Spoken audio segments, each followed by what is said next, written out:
夜の暗闇に沈んだ大都会。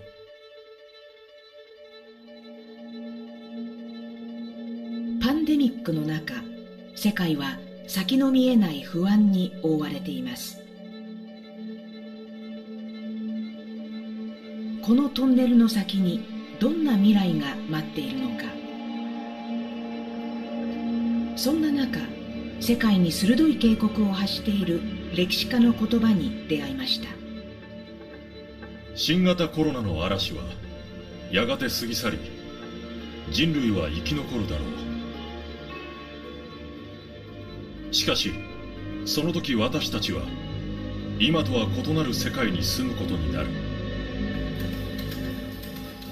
ユヴァル・ノア・ハラリ。イスラエルで育ち、イギリス・オックスフォード大学で学んだ歴史学者です。人類の250万年の歴史を独自の視点で読み解き、世界でベストセラーとなった「サピエンス全史」。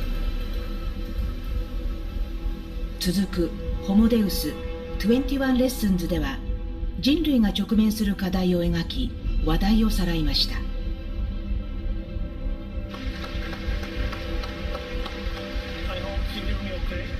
その発言に世界の注目が集まるハラリさん。4月7日、私たちは緊急インタビューを行いました。世界は今、どんな時代の入り口に立っているのか。Yes, certainly. We are entering a time when history is accelerating. In the next 2-3 months, we are conducting enormous social and political experiments that will completely change the world. In the entire history of the sapiens, what is the significance of this corona pandemic? パンデミックが人類に与える影響を鋭く見通すハラリさんとの対話は1時間に及びました。Don't be 100% focused only on the disease. The coronavirus epidemic could be a watershed moment, a moment of big change in the history of surveillance. ざっくばらんにどんな質問にも答えてくれたハラリさん。Yeah. People are wondering what specific pudding are you talking about, and what is it about the pudding degree? その一言一言が刺激に満ちています。But humankind will obviously survive it. It's up to us. We choose how this will end. 2週間前の ETV 特集で大きな反響を呼んだユヴァル・ノア・ハラリからの提言。60分に及んだ対話の全貌をお送りします。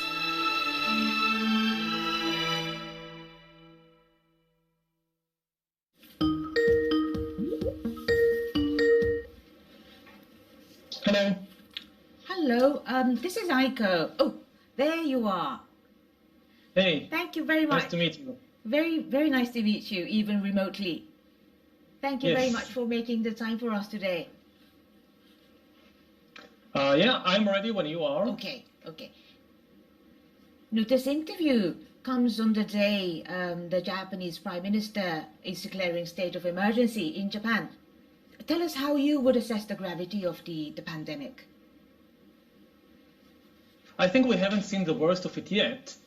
The two most dangerous developments are what happens when the pandemic hits developing countries in Africa, in Southeast Asia, in South America, which don't have either the healthcare systems or the economic capacity to deal with the epidemic and with the resulting economic shocks. I think this is one huge danger, and we need a global plan of action.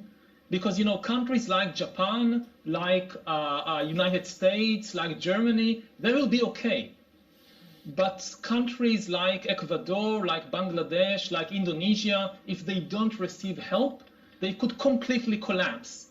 And this, of course, will then destabilize the entire world. The second big danger, which we always have to remember, is the danger of mutations. The longer the virus stays in more people, the more likely it becomes that the virus will undergo mutations that will make it either more infectious or more deadly. And we have all the time to keep this in mind, and this is why everybody has an interest to protect people everywhere.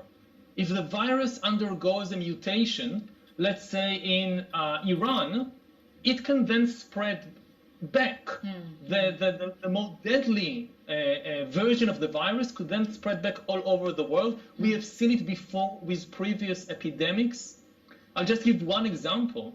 In the 1918-1919 global influenza pandemic, there are actually two waves of the pandemic. The first wave in the spring of 1918 infected millions of people around the world, but it wasn't very deadly. It didn't kill a lot of people. Then it subsided, but in the summer, there came a second wave of a mutant variant of the flu virus, which was very infectious, but also far more deadly.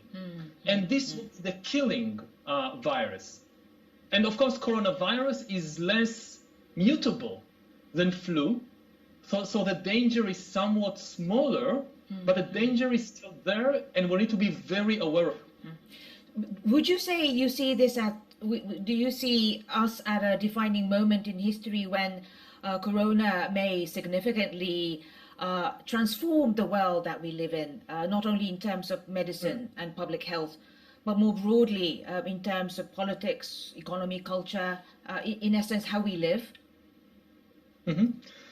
Yes, certainly. We are entering a time when history is accelerating.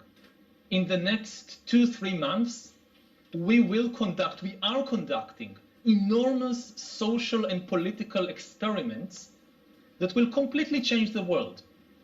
To give like one simple example, my university, we have been discussing for 20 years the idea of having some courses online, and we never did anything because of all kinds of problems and objections and what if this happens and what if that happens, so we did nothing.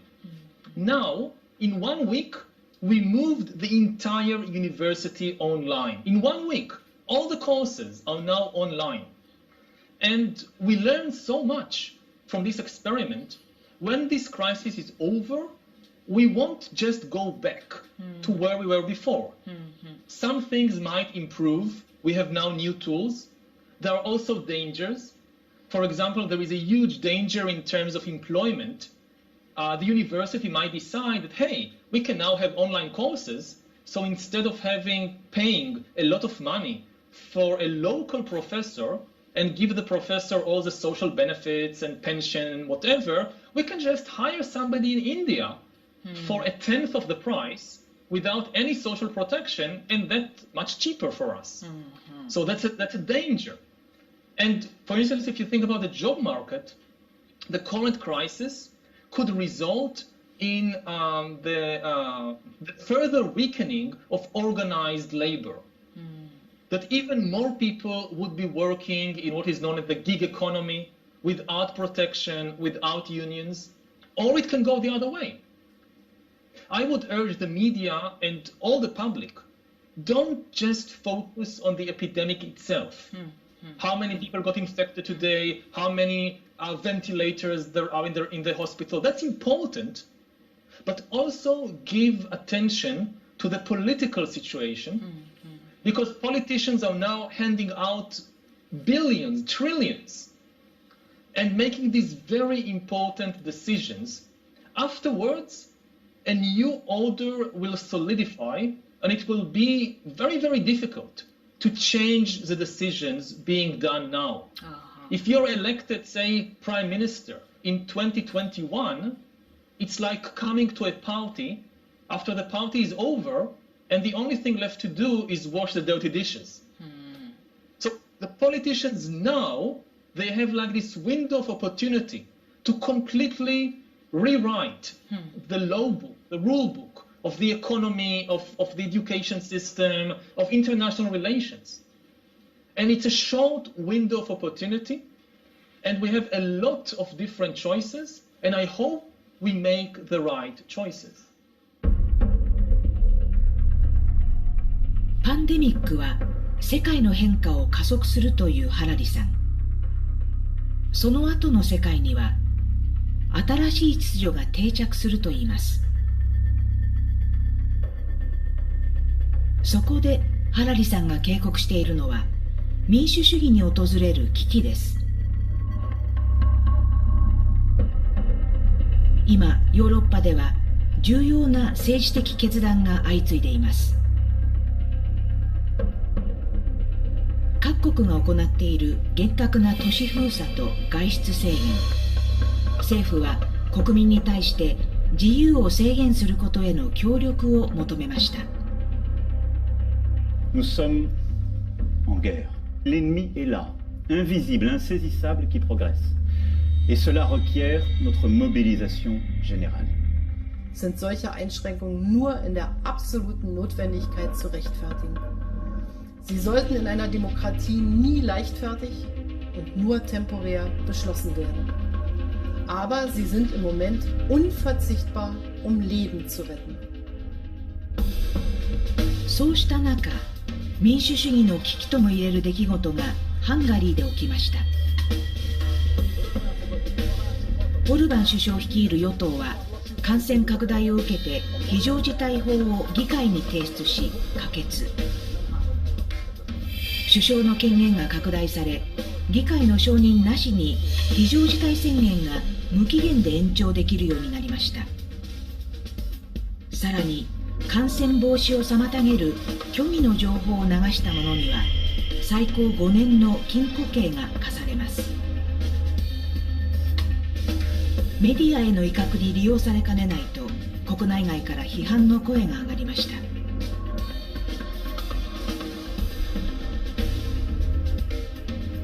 未曾有の危機の最中、民主主義はどこへ向かおうとしているのか、ハラリさんに尋ねました。Let's discuss coronavirus and power. At a time of emergency, the governments can assume unprecedented degree of power. What will it all mean? This is extremely dangerous. We know that the democracies collapse usually not in normal times. They always collapse in emergencies. But in emergencies is the time when we most need democracy. As I said before, governments are now handing out billions and trillions of dollars or yens, and we need democratic supervision. Otherwise, a single person can decide to save the corporations of his friends and supporters while letting other businesses fall. So, yes, we need emergency measures, definitely. But even in emergencies, we still need checks and balances, and we still need supervision to make sure that the government is really serving the interests of everybody and not just of those who are connected to power. But isn't it often the case when during the time of emergency, people tend to prefer stability over disruption? They are bound to even support some draconian measures. What will this mean?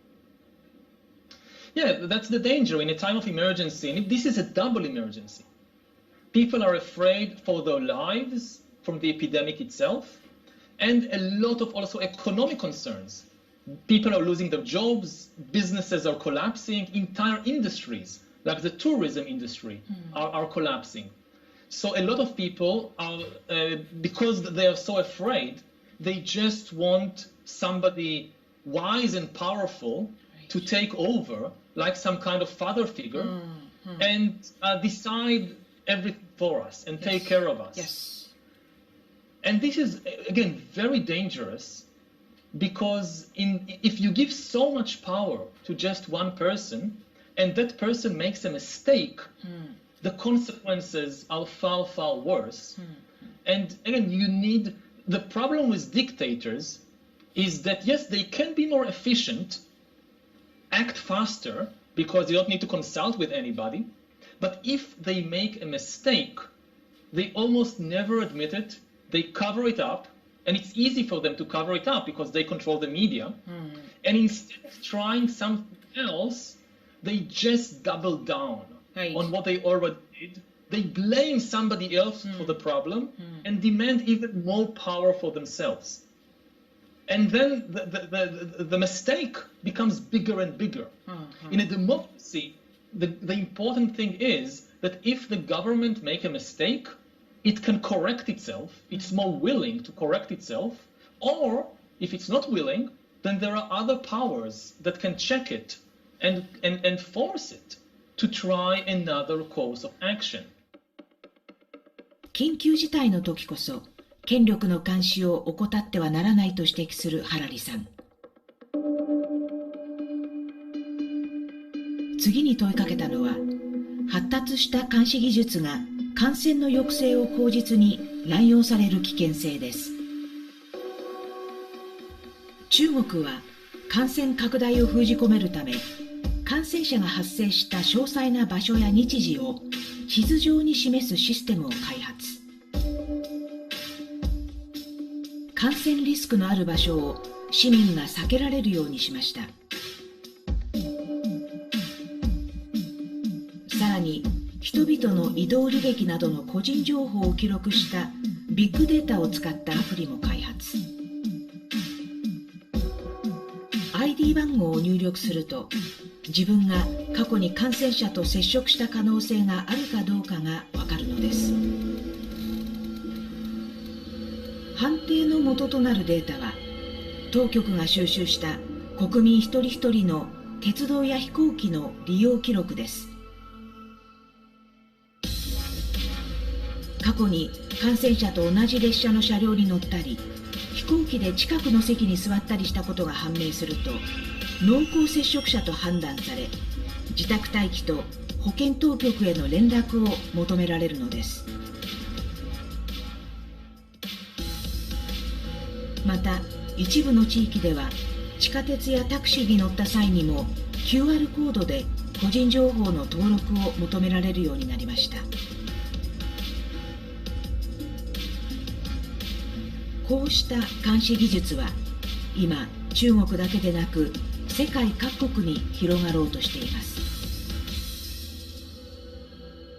But regarding the surveillance technology and how sophisticated they have become, the countries like China, South Korea, Taiwan or Singapore may be among the countries that have deployed a rather robust regime of surveillance, including digital surveillance enabled by AI, which even makes like the Stasi or the KGB outdated perhaps. Would these sophistication of technology changing a moment for the surveillance? Yes, I think that for a broad historical perspective, the coronavirus epidemic could be a watershed moment, a moment of big change in the history of surveillance, for two reasons. First of all, it could be the moment when mass surveillance systems were adopted not just by dictatorial countries, but also by democracies. Many democracies which until now were completely against this kind of mass surveillance of the citizens, now they are adopting it, and even the citizens approve of it. Right. And once the emergency is over, these systems are unlikely to disappear. They will continue. It's very easy to introduce them. It's very difficult to abolish them, because even after the infection from coronavirus is down to zero, there will always be some new emergency on the horizon. Maybe there is a second wave of coronavirus. Maybe Ebola is spreading. Maybe, even normal diseases like flu kill thousands every year. So people will say, hey, we now have this system, why not keep it in order to protect people also from flu, or also from measles, from other disease. So this is one big change, that it's coming to democracies. The second big change is that the nature of surveillance changes. Until now, governments and corporations mostly monitored what happened above the skin, like where I go, what I read, who I meet. Now they become more interested in what's happening under the skin, under my skin. What's my temperature? What's my blood pressure? They are starting to try and get inside my body. And the danger is that we will now see a huge new surveillance system which collects more and more information about what's happening inside our body. And once this happens, it gives the governments, the corporations, enough data about us to know us better than we know ourselves. If you can monitor what's happening inside my body, you can know my feelings, my emotions. You can know everything. Like if I listen to now you can monitor which articles I read online because you just monitor what I click.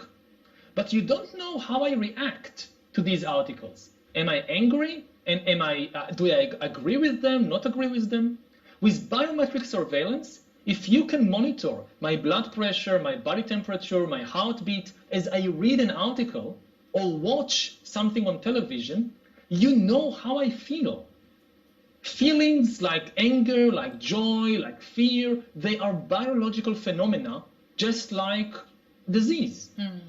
So just imagine a situation that you're watching television and somebody is monitoring what's happening inside your body so they know what is your emotional reaction to everything you see on television. This is a kind of totalitarianism that even George Orwell didn't envision. And this can be very, very close. Just think about North Korea in 10 years, when every citizen in North Korea has to wear a biometric bracelet 24 hours a day. And if you listen to a speech by the big leader and you're angry, they immediately know. You can smile, you clap your hands, but you have no control over what's happening inside your body. And, this is extremely frightening. But it sounds a little bit like you're sharing with us an idea for science fiction, but you say this is something quite real and not too distant in the future. The technology is there. And now the willingness to deploy it is also there. I mean, I just read, they want to track people. It's obvious that the exit strategy from lockdown and quarantine will rely on mass surveillance. So many countries now in lockdown, and they are looking forward to the moment when they can allow people to go back to work. They can allow people to go back to restaurants and to the beach and so forth. But probably the way to do it will be with biometric surveillance. That you can immediately know if somebody becomes sick, you know everybody they met, and you can stop the chain of infection very quickly. So this is biometric surveillance. It's not science fiction. Okay. There are even ideas, not everybody has a mobile phone, so how to track everybody. So one idea is that people that don't have a smartphone, they will be required, if they want to leave the house, they can do it only if they wear a ring or a bracelet which monitors where they go and what's the body temperature. So this is not science fiction. This is present-day technology, and now there is also the motivation to deploy this technology. ハラリさんが指摘するように、最新の技術では人々の感情や健康状態まで読み取れるようになっています。AI を搭載したこの車、運転者の表情をカメラが読み取って体調や気分を分析。疲れた時は休憩するよう勧めてくれます。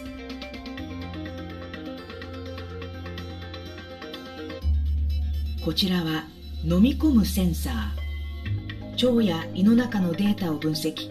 情報がスマートフォンに送られ、健康状態を毎日チェックすることができます。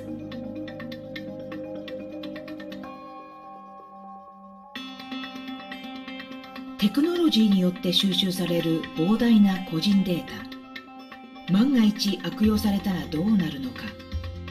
実際にそうした事件が起きています。2016年、トランプ氏が勝利したアメリカ大統領選挙。相手候補を貶めるネガティブキャンペーンに個人情報が不正に利用された疑惑があります。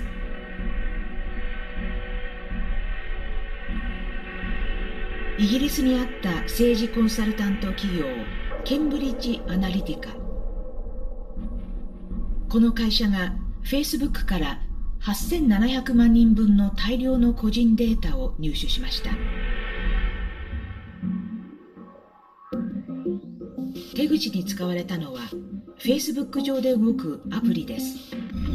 内容は性格分析のテスト。しかしこのアプリには仕掛けがありました。利用すると本人はおろか Facebook でつながっている友達のデータにもアクセスし、個人情報を吸い上げるのです。このアプリの利用者は30万人ほどでしたが、その友達も含め8000万件を超える個人情報がケンブリッジ・アナリティカに渡っていったのです。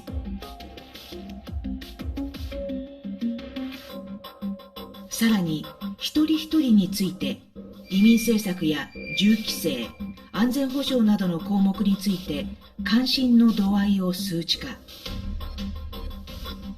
プロファイリングによって32のグループに分類し、それぞれの特性に合わせて政治広告を打ったとされているのです。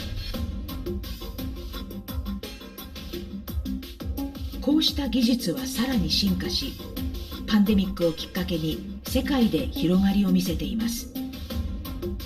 この現状をハラリさんはどのように捉えているのでしょうか。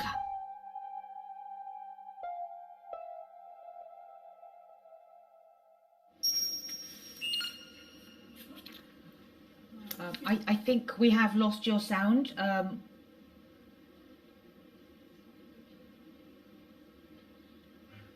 向こうの音が全く聞こえない？なんか今電池変えてらっしゃる。セカンド。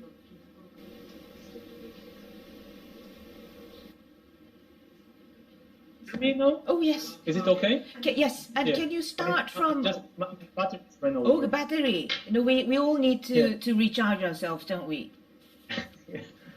If I could go a little further, would you won't say it would be a wild thought to imagine what if such technology or information obtained through biometric surveillance system be used or abused by the likes of, say, Cambridge Analytica to manipulate people?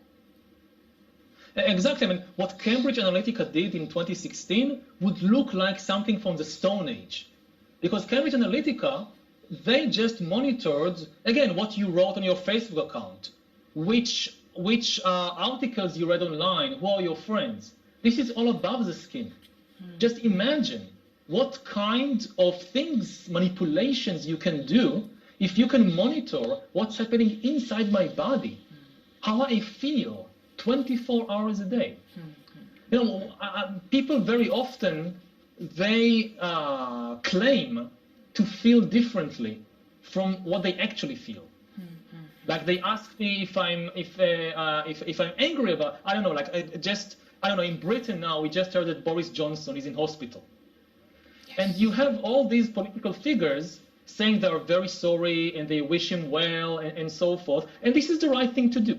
Even if they oppose his policies, it's good for a politician in time of crisis like this to show solidarity.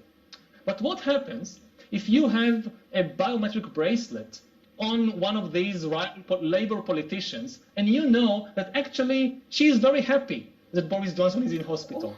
It's not nice, you shouldn't admit it, but she has no control over herself. This is how she feels. So just imagine that you can have this kind of information. Rather scary thought. Yeah?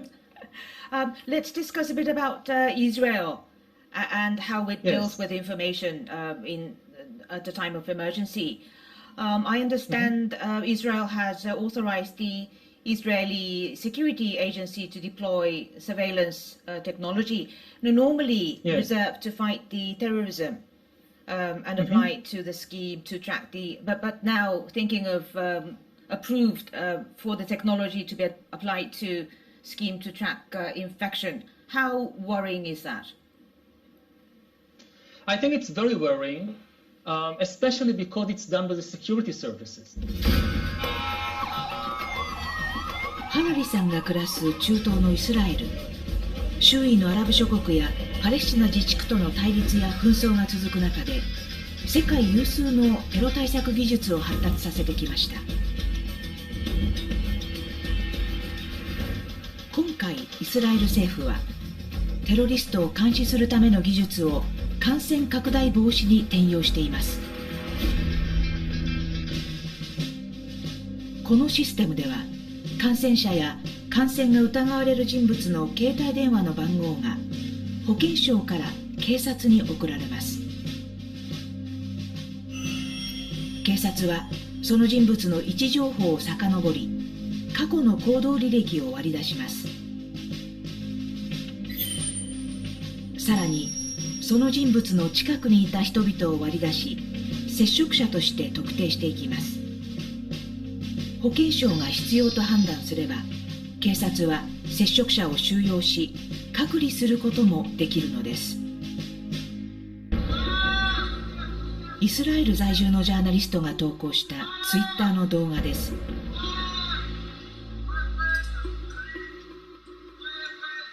白い防護服を着た警察官が突如現れ、隔離命令に違反したと思われる人物を逮捕する様子を伝えています。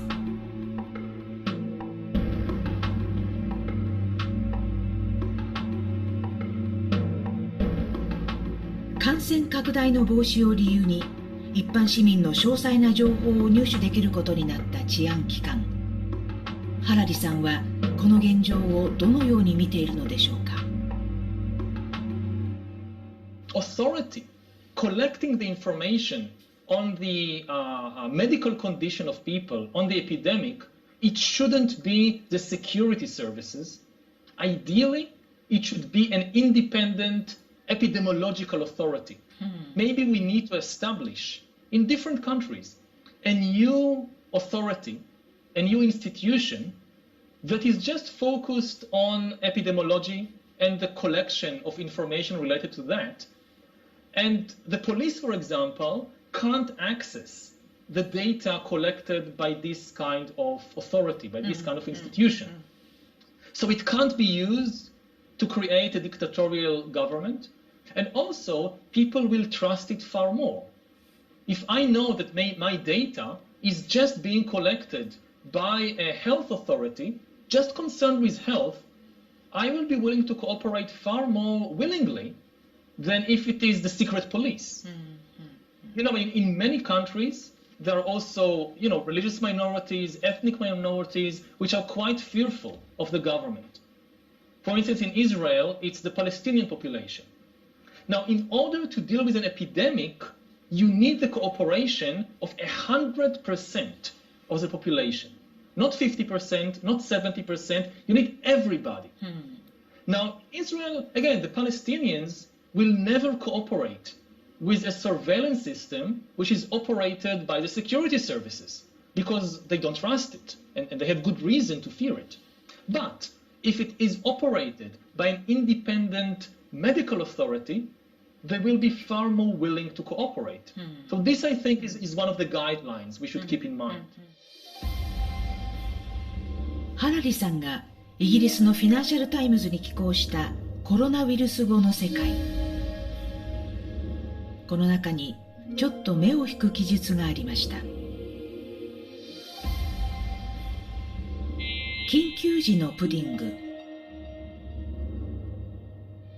イスラエル国民がデザートに好んで食べるプディング、その流通や原材料などを国家が規制する法令です。制定されたのは1948年、イスラエル建国直後に中東諸国との間で起きた第一次中東戦争の時でした。イスラエル政府は非常事態として土地の接収や経済統制など一時的な緊急措置を行いました。その中でプディングさえも国家の規制の対象とされたのです。ハラリさんはこう続けます。これらの一時的な措置の多くはその後も廃止されることなく続いた。このエピソードからハラリさんは何を訴えようとしているのでしょうか。You also drew an example from recent history about in reference to rules and regulations being sticky and outliving the emergency. You spoke about the pudding decree. Yeah. And that has become a kind of a buzzword in the social media. People are wondering what specific pudding are you talking about, and what is it about the pudding decree? Can you elaborate? Yes. So there was a time of economic crisis immediately after the war. So they issued all kinds of emergency decrees about distribution of food, including ice cream and pudding, which are considered luxuries. So there was also an emergency decree about pudding, about limiting the use of pudding and when you can serve it and whatever. And they only abolished that in 2011, which is ridiculous. That is quite recent. Yeah. I mean, the emergency itself is still not abolished, and many emergency decrees from 1948 are still legal, are still shaping Israeli society today. This particular emergency decree about pudding, it was abolished in 2011. So I just gave it as a funny example of the way that you do something in emergency. You think it's only for the duration of this crisis. Once the crisis is over, we'll go back to normal. But this is an illusion. The emergency or the emergency measures tend to get a life of their own and to continue long after the initial conditions have changed. So this is also what is likely to happen now. For instance, with surveillance, that we agree to certain surveillance systems now to fight corona, but once the corona crisis is over, they won't disappear. They may remain and gain a new life of their own. And also, history does suggest that even after the crisis, leaders also are reluctant to surrender the ground it has gained during the time of emergency. So that's something that we should keep an eye on also. Yes, we should be very, very careful. We need emergency decrees. We need strong and fast action, but it should be done in a democratic and balanced way without giving too much power to any single individual. 人類が大切に育んできた民主主義社会をパンデミックの中でどうしたら守っていけるのか。ハラリさんの文章の中に重要なキーワードがあります。市民に力を与えるという意味のエンパワーメントです。市民に力を与えることで私たちは自分の健康を守り、新型コロナウイルスの感染拡大を防ぐことができる。Going on to humanity and corona and about people's empowerment. Some say still that the robust surveillance regime have actually proved right in containing the pandemic. But you say it should be more about citizens' empowerment. Can you please elaborate? Yes, again, I'm not against surveillance. I am certainly in favor of using the new technologies to track the spread of the epidemic and stop it. But it's basically what I said before. Surveillance should empower the citizens and not only the government in two ways. First, the data being gathered about my medical condition and the medical condition of other people should not be hoarded and kept secret by the government, but I should know. I should have access to this data so that I can make better decisions about my own health. And also I can test for myself whether the policies that the government is adopting are really working or not. In authoritarian countries like Iran, so that the population just doesn't know whether the government is even publishing the reliable data about the number of dead people, about the spread of the epidemic. So the data should be transparent, so it should go both ways. And this is citizen empowerment. If the citizens have access to this kind of information, they have more power, and a well-informed and self-motivated population is far, far more effective than a policed, ignorant population, even in dealing with emergencies. You spoke about empowering the people, the citizens, and I do believe this will be a test for the citizenship. But what is required on the part of the citizens themselves? Because they cannot afford to wait to be empowered. Well, citizens have many responsibilities in a time like this. One is on the level of information and behavior, to be very careful about the information you believe, to trust in scientific authority, and then to implement the guidelines which have a scientific backing. If citizens follow scientific guidelines, this will greatly reduce the need for emergency dictatorial measures. So it's very important, this is the job of each one of us, to really educate ourselves about what's happening, who should we believe, and then follow closely the guidelines of respectable scientific authorities, whether it's somebody from a university or somebody from the health ministry, and not to fall victim to all kinds of conspiracy theories. I hope we'll have the same kind of trust when scientists warn us about things like climate change.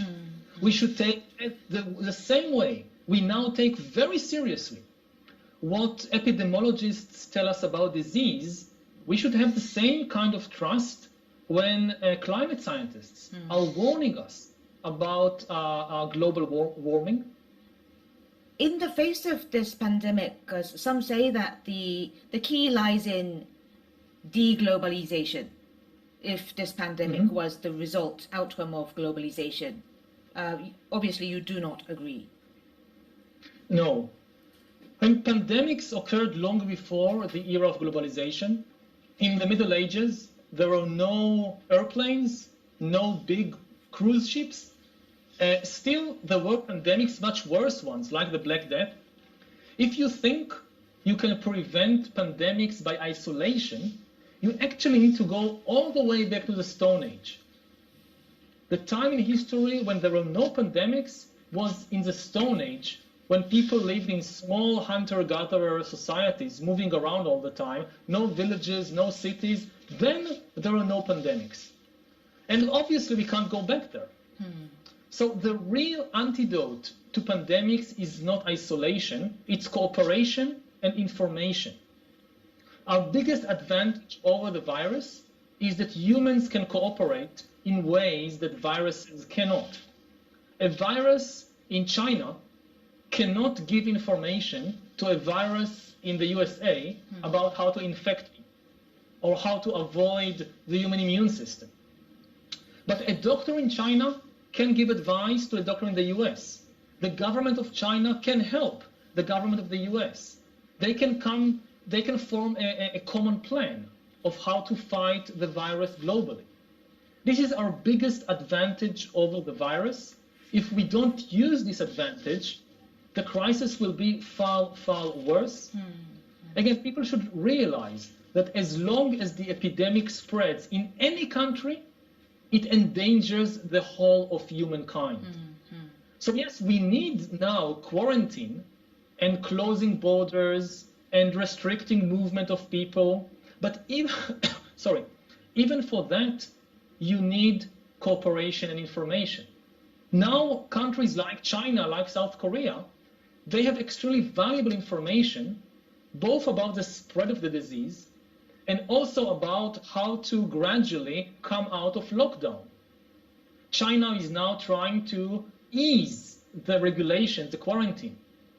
And the information, the lessons it learns by doing it later on, it can help countries in Europe, countries all over the world, to know what is the most effective way. If each country just takes care of itself, all this valuable information will be lost. If the Chinese government now makes a mistake in how it tries to ease the lockdown and doesn't share the information, later on, Italy, Spain, Canada will just repeat the same mistake. So even for lockdown, it should be done in a globalized way, Right. pooling information. If somebody in Italy has a good idea, it should benefit everybody. 危機に立ち向かうには情報の共有と連帯こそが必要だと訴えるハラリさん。しかし世界の現状は憂慮すべき方向へ向かっています。ハラリさんへのインタビューから1週間後、アメリカのトランプ大統領による決定が世界に衝撃を与えました。Today I'm instructing my administration to halt funding of the World Health Organization. Had the WHO done its job to call out China's lack of transparency, the outbreak could have been contained at its source. This would have saved thousands of lives and avoided worldwide economic damage. We regret the decision of the President of the United States. WHO works to improve the health of many of the world's poorest. マスクをめぐってもアメリカは周辺国との間で摩擦を引き起こしています。トランプ大統領が民間企業の物資を統制できる国防生産法を用い、医療用マスクなどの輸出制限を発令したのです。カナダのトルドー首相はこれに強く反発しました。And it would be a mistake to create blockages or reduce the amount of back and forth trade of essential goods and services. 世界的な危機に対して国際社会はどのように連帯していけばよいのでしょうか。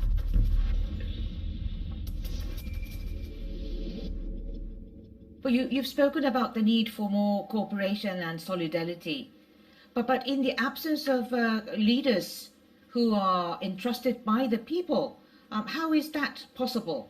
Who is going to fill in that void? I think one of our biggest problems in this crisis is the lack of leadership, which is the result of events in the last few years. During the 2014 Ebola epidemic and during the 2008 economic crisis, we saw much better global leadership. The USA assumed the role of global leader, and enough countries rallied around it to prevent the worst outcome. Over the last 3 or 4 years, two things happened. First of all, the United States resigned from its role as global leader and became self-absorbed, caring only about America, nobody else. America first. America now has no friends, just interests. And secondly, the entire international atmosphere has changed. We see growing global animosity and disunity all over the world. And this is how we entered this crisis. And this is one of the reasons it's proving so difficult to deal with it. Because without cooperation, it will be very, very difficult to stop the epidemic, and even more difficult to prevent economic collapse. So I hope we will see more leadership, maybe for other countries. The US, even now, when the US administration finally realized the magnitude of this crisis, still they don't assume any kind of global leadership role. And even if they try, I don't think anybody would trust them. If the Americans now come with a global plan of action, who would trust the current American administration?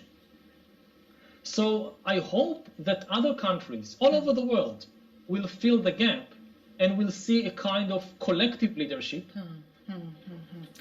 In the absence of viable leadership, would you think like businesses or the grassroots citizens be able to fill part of the void? Yes, part of the void can be filled by businesses, organizations, ordinary citizens, for instance, by sharing information, but also, I think, by exerting political pressure on their own governments. If the public tells the government, look, this is an emergency, we need medical equipment, but we know that other countries are in an even worse situation, and we want to be more responsible and to show greater solidarity. So please help the other countries. We are willing to carry the burdens of it. Then governments, at least in some countries, will respond to it. And I hope that we'll see this greater global solidarity, not just because it's essential for dealing with this crisis, but also because it will affect the world after the crisis. If you just think about climate change, the big crisis that is still developing all around us, we obviously need global solidarity to deal with that. We will have to be ending in a few minutes, but if you could define a victory, how would you define it? Because coronavirus is not something that can be eradicated. Well, first, I think we shouldn't think about it as a war. It's a wrong metaphor. In a war, ultimately you have soldiers with guns killing each other. This is a very different kind of situation. I mean, the heroes of this situation is a nurse in hospital changing bed sheets. The whole crisis is about taking care of people, not about killing and winning. Yes, we need to win against the virus, but no human being should be seen as an enemy. So I think we should leave aside this metaphor of war and battle and victory. And success, I think, would be if we take care of all humans around the world. If we protect humans all over the world from the spread of the virus, and if we protect humans all over the world from the economic consequences of the crisis. If we protect people just in our country and other countries would completely collapse, I would not define that as a success. トランプ大統領が WHO への資金拠出の停止を表明した直後、ハラリさんは100万ドル、およそ1億1000万円を WHO に寄付すると発表しました。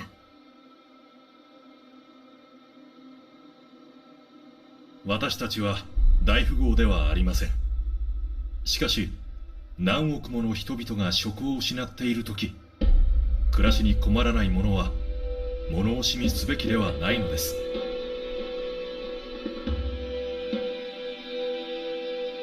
多くの賛同を得る一方、ハラリさんに激しい非難も浴びせられます。なぜ母国イスラエルではなく WHO に寄付するのか。ハラリさんは批判に答えました。私の地元テルアビブの病院はコロナウイルスの遺伝情報を中国とドイツから受け取った。最良の治療法はイタリアやアメリカから教えてもらった。もし世界から正しい情報を受け取ることができなければ、テルアビブの病院は無力となる。自力でワクチンを開発することも不可能だ。パンデミックの中で同胞を救おうとしたら、国際的な協力を選ぶほか道はない。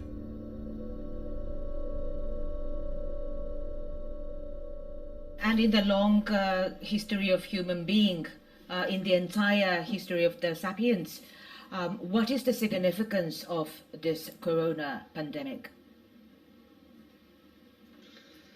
Well, humankind will obviously survive it. We are much stronger than this virus, and we have survived much more serious epidemics in the past. So there is no question about it. Ultimately, the impact of this epidemic is not predetermined. It's up to us. We choose how this will end.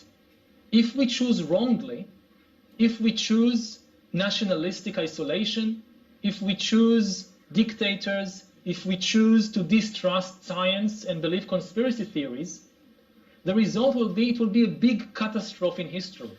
Millions of people dying, economic crisis, political chaos. If we choose wisely, if we choose global solidarity, if we choose democratic responsibility, if we choose to believe in scientific authority, then despite the death, despite the suffering, this will actually, with hindsight, look like a good moment for humankind.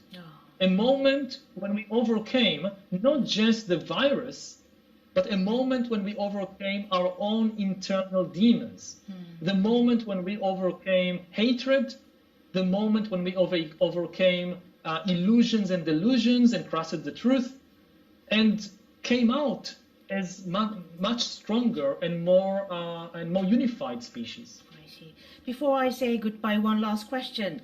Like every morning you wake up to the corona world, how do you overcome fear? In two ways. I mean, first of all, I meditate 2 hours every day, even during this crisis, or maybe especially during this crisis. I practice Vipassana meditation. And, there are many other types of meditation. Different methods works for different people.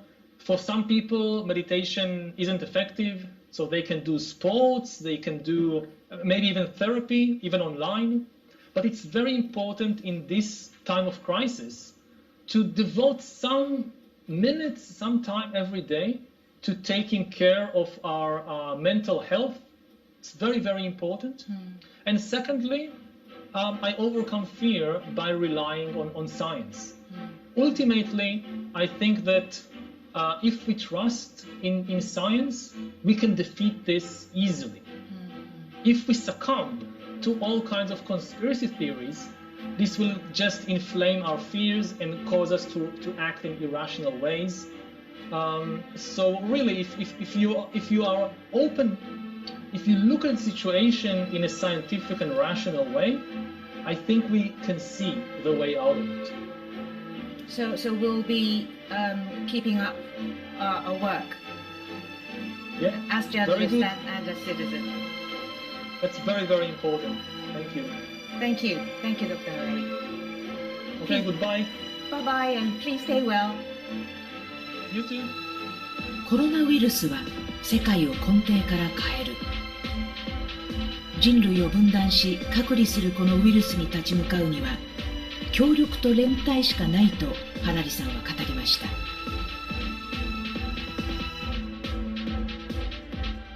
パンデミック後の世界の在り方は私たちが今この瞬間から下す選択の一つ一つにかかっているのです。